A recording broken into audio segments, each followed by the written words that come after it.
안녕하십니까, 고장호입니다. 오늘 Q&A인데요. 저번에 그 S결장 4기신 그 환자분 다시 답을 주셨습니다. 제가 궁금한 거는 지금도 그래서 종양을 막고 있는 건지, 종양이 막고 있는 건지 아니면 수술 후 그래서 해결이 된 건지 이거 좀 궁금하고요. 그래서 자꾸만 이렇게 얘기를 왔다 갔다 하는 거보다는 저희 이 회사 이메일로 전화번호를 주시면 제가 전화를 드리겠습니다. 그래서 전화번호 하나 남겨주시고요. 저는 늘 여러분들께 말씀드리는 게 딱 정해져 있습니다. 그러니까 저는 많은 걸 먹으라고 하는 게 아니라 오히려 너무 많은 것들을 하시는 거에 대해서 정리를 해드리고자 하는 거고, 또 하나가 꼭 해야 되는 것들, 그런 것들에 대해서 이제 말씀을 드리는 건데요. 체력을 높일 수 있는 한의학적인 그런 처방이랑 그 다음에 뜸 같은 것들 하시는 거를 이제 권해 드릴 겁니다. 전화번호 주시면 제가 전화 드려서 그런 얘기들 좀 해서 본인이 하실 수 있는 부분들 제가 한번 최대한 도울 수 있으면 도와드리겠습니다.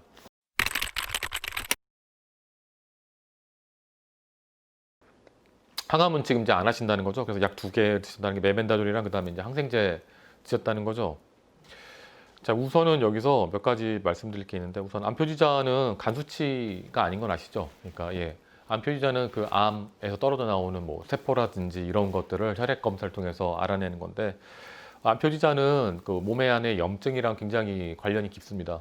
그래서 염증 수치가 높아지면 암표지자 수치도 같이 높아지는 경우가 대부분이죠. 우선은 메벤다졸 드셨고, 그런데 귀 안쪽이 골맞다고 하셨잖아요.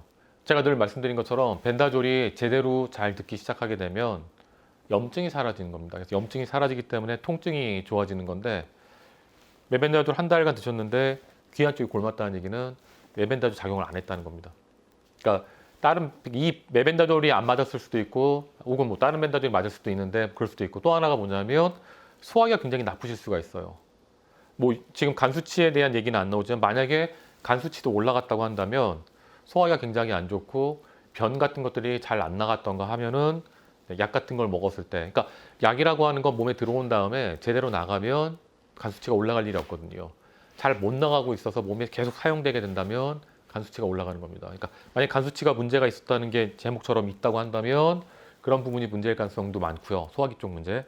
그 다음에 그런 게 아니라고 하신다면 메벤다졸은 안 듣고 있다는 겁니다. 바꾸시던가 아니면은 이게 소화가, 그러니까 아마 항암 끝나신 다음에 굉장히 몸 상태 안 좋다고 하셨는데, 그러니까 굉장히 체력이 저하돼 있고 분명히 소화력이 굉장히 떨어져 있고 변도 잘 안 나오던가 이런 경우가 있을 수가 있는데, 그 소화기 쪽에 대한 어떤 조치, 제가 한약을 하기 때문에 한약을 팔아먹겠다는 얘기가 아니라 계속 말씀드렸죠. 한약이랑 뜸 같은 것들이 실제로 체력 향상에 도움이 되기 때문에 말씀드리는 겁니다. 그러니까 한약을 꼭 비싸게 두고 드실 필요는 없지만 자기한테 맞는 사같이 아니면 인삼만 드셔도 되고요. 그러니까 모든 중심은 자기 몸이 판단을 하는 거에 대한 중심으로 잡으셔야 됩니다. 체력을 높이는 방식으로 진행을 하셔야 될 것 같습니다.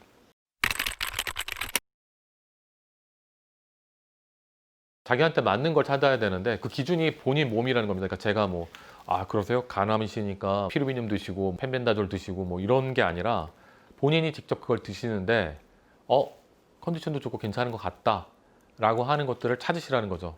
양도 머리카락, 그 피곤도, 그건 전에 앞에 계속 찍었던 거니까요. 뭐 이런 것들, 혹은 뭐 피검사를 자주 받으신다면 피검사 내용까지 합쳐서 본인한테 맞는 벤다졸을 맞는 양만큼 드시는 걸 먼저 하신 다음에, 그 다음에 뭐 피루비늄이든 뭐든 그런 것들을 추가적으로 하면 어떨까라는 걸 제가 이제 예전에 한번 말씀드렸는데, 그런 식으로 접근하시는 게 좋을 것 같습니다.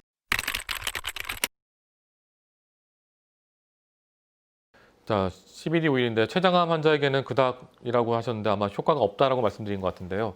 네, CBD 오일도 암 환자분들에게 도움이 될 수 있는 여러 가지 것들 중에 그냥 하나일 뿐입니다. 몸은 통증을 느끼는데 이제 종교적인 이유나 여러 가지 이유로 나는 행복하다라고 머릿속만 생각하실 수가 있기 때문에 그런 것들을 어떤 물질이 해결해 줄 수 있는 게 있을까라는 것 중에 하나로 그냥 CBD가 워낙 그런 쪽으로 알려져 있는 물질이다 보니까 말씀드렸던 거고요. CBD 오일 드셨을 때 뭐 암이나 이런 것들이 막 획기적으로 좋아진다든지 이런 게 아니라 편안함. 그래서 이제 그런 부분들에 도움이 된다는 얘기지. 췌장암에 좋고 뭐 뇌종양에 좋고 뭐 이런 얘기는 아닙니다. 그러니까 도움이 되는 하나의 도구라는 것뿐이지 이게 절대적인 물건이 아니라는 거 꼭 기억하시길 바라고요. 네, 맞습니다. 비용도 별로 안 들고, 물론 굉장히 뜨겁기도 하고 하지만 정말 효과적인, 그러니까 정말 우리 조상들이 물려주신 최고의 선물 중에 하나인 것 같습니다. 뭐 한의학이나 뜸이나 이런 것들이 만병이나 이런 것들이 아니라 늘 말씀드린 것처럼 향상이나 치료에 도움이 되는 그런 것들이거든요. 기본을 하자는 겁니다. 기본을 도와드리는 그런 것들이 바로 한약이랑 그 다음에 뜸 같은 겁니다. 해보시면은 그러니까 뜨겁긴 하지만 어떤 효과적, 그러니까 체력 향상이나 이런 것들은 지금 여기 글 써주신 겨울나무님처럼 확실하게 느낄 수가 있습니다. 그래서 그리고 한약이나 이런 부분들에 대해서 말씀드리는 게 이게 건강기능식품 있잖아요. 이런 것들이랑은 달라요. 한약이라고 하는 게. 그러니까 한약이 무조건 다 맞던 거 좋은 거 아닙니다. 그러니까 본인이 그걸 판단하셔야 돼요. 꼭 참고하셔야 될 게 뭐냐면 한약이라고 말씀드린다고 해서 무조건 어떤 한약이든 다 잘 좋다는 게 아닙니다. 내 몸이 기준이 돼서 맞는지 안 맞는지를 본인이 판단하셔야 돼요. 어떤 누군가가 아무리 뭐 대단하신 분이 막 비싼 거에 팔면서 막 이거 대단한 거야 뭐 이런 거 필요 없습니다. 본인이 안 맞으면 안 맞는 거예요. 그러니까 그거 꼭 기억하셔야 되고요. 이게 왜 중요하냐면 여러분들 잘 아실지 모르겠지만 서양에서는 여성분들이 아이를 낳고 샤워를 합니다. 찬물로. 동양에서는 따뜻한 곳에 들어가서 몸조리를 하죠. 체질의 차이라는 게 이렇게 큰 차이가 있습니다. 어떤 서양 의학적인 부분들이 동양에 있는 사람들의 그 체질이나 이런 것들을 잘 못 담는 경우가 많아요. 대표적인 게 서양식 체질을 갖고 계신 분들이 한국에도 많은데 동양적인 체질을 갖고 계신 분이 만약에 아침에 뭐 우유에 견과류에 야채 같은 것들 드시잖아요. 몸이 계속 안 좋아집니다. 이게 아이를 낳은 것 같이 큰 어떤 변화가 있을 때에는 굉장히 몸에서 금방 반응이 나기 때문에 안 합니다. 예를 들어서 그러니까 뜨거운 물에 개구리를 던지면 개구리가 튀어나오는데 서서히 물을 끓이면 개구리가 거기서 삶아진다는 것처럼 음식으로 해서 사람이 조금씩 죽어나가는 게 굉장히 위험한데 소화력이 떨어지는 동양 사람들이 TV에 나오는 그런 건강식 아침에 뭐 이런 걸 드시면은 뭐 날씬해지고 건강해집니다라고 하는 그런 음식 드시면 잘못하면은 몸이 서서히 죽어간다는 거. 그래서 이제 그런 부분들에 대해서 보완해 줄 수 있는 게 한의학이다, 한의학이다 이런 거 꼭 말씀드리고 싶고요. 모든 기준은 내 몸이다. 아무리 좋은 게 들어와도 내 몸이 기준이다. 꼭 기억해 주셨으면 좋겠습니다. 그래서 우선 계속 뜸을 잘 뜨셨으면 좋겠고 여기 이제 뭐 뜸자리 말씀을 하셨는데 아마 이제 여성분이니까 백회 쪽에 2군데 뜨셨다고 하는데 백회 쪽 2군데라. 하여튼 뭐 다양하게 이제 자신한테 맞는 뜸자리를 잡으셨던 것 같은데요. 중환이라고 하는 건 이제 배 중간에 있는 그 부위고요. 그다음에 또 이제 배 쪽에 2군데가 더 있다는데 잘 모르겠다고 하셨는데 인터넷 찾아보시면은 다양한 자리들이 있습니다. 본인한테 맞는 부위를 전문가한테 얘기하시던가 아니면 본인이 잘 찾아서 뜨시는 것도. 그러니까 대략만 잡아도 효과가 있으니까요. 한번 꼭 해보시길 바랍니다. 부작용도 없습니다. 직접 구라고 해서 피부에 직접 뜨는 뜸은 문제가 안 생기는데 이제 스티커 같은 걸 붙이는 간접구 같은 것들이 있습니다. 그런 것들이 잘못 뜨면 염증이 생겨요.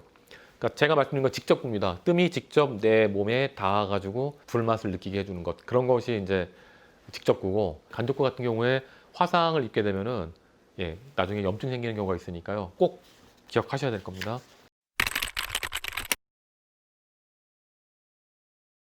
인터넷에 자석요법 자석이라고 치시면 나옵니다. 그럼 거기에 100원짜리 정도 크기의 자석이 있는데 그거 사시면 됩니다. 그래서 몸에 닿는 부위, 거기에 이제 크롬 도금이 돼 있으니까요. 그게 피부에 직접 닿게 되면 땀 같은 거랑 만나가지고 이게 이제 피부에 자극이 될 수 있으니까요. 그 부위에 반드시 테이프 같은 것들을 붙여가지고 내 몸에 닿을 때는 자석이 직접 닿지 않게 만드시는 게 굉장히 중요하고요. 그 품질은 다 비슷비슷하니까 싼 곳 찾아서 사시면 됩니다. 가격은 그렇게 안 비싸니까요. 여러분, 요즘 50일 넘게 비가 그치지 않고 와서 세상이 온통 회색인데요. 우울합니다, 진짜. 저도 우울하고 전 세계적인 문제라서 코로나와 같이 문제가 되게 심각한데 식량난 같은 것들이 나지 않을까. 중국이랑 그다음에 뭐 인도, 우리나라 지금 다 지금 수해가 장난이 아닌데요. 여러분 이럴 때일수록 마음으로라도 되게 밝게 양의학적으로는 이럴 때 비타민 D 같은 것들 드시라고 하는데 비타민 D가 많이 들어가 있는 식품이라든지 아니면 비타민 D 보충제 드시면 또 어떨까 생각해 봅니다. 언제든 자신을 위해 최선을 다하시고 자신의 기준으로 맞는지 늘 살펴보십시오. 여러분 건강하십시오.